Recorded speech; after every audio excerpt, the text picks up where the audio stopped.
Vas-y, vas-y. Bonjour à tous. Deux points pour l'expression du mouvement de la paix.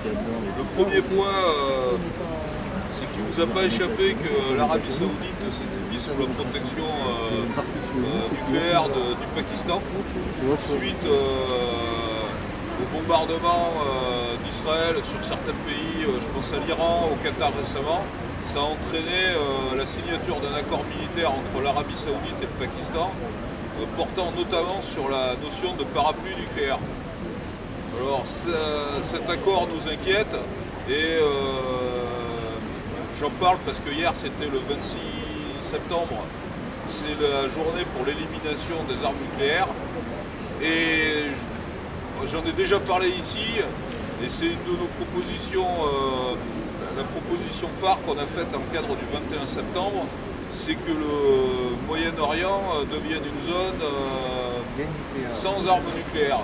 Ça existe en Afrique par exemple, en Amérique du Sud, sur certains continents, on a des zones exemptes d'armes nucléaires.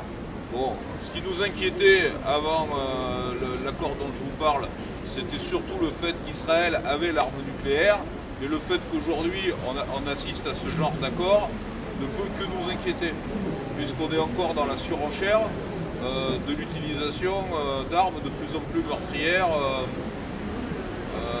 dans ce secteur. Donc voilà, ça c'est le premier point. On va renforcer notre campagne pour dénucléariser le Moyen-Orient. Il est plus qu'urgent de le faire. Et l'autre point, c'est ce qui a été dit, c'est par rapport à la flottille en route vers Gaza. Le mouvement de la paix s'est exprimé auprès du président de la République pour que la France agisse vis-à-vis de nos ressortissants et fasse tout pour que la flottille puisse accéder à Gaza. Nous réitérons notre demande et il est plus que temps que le blocus soit arrêté et force au droit international.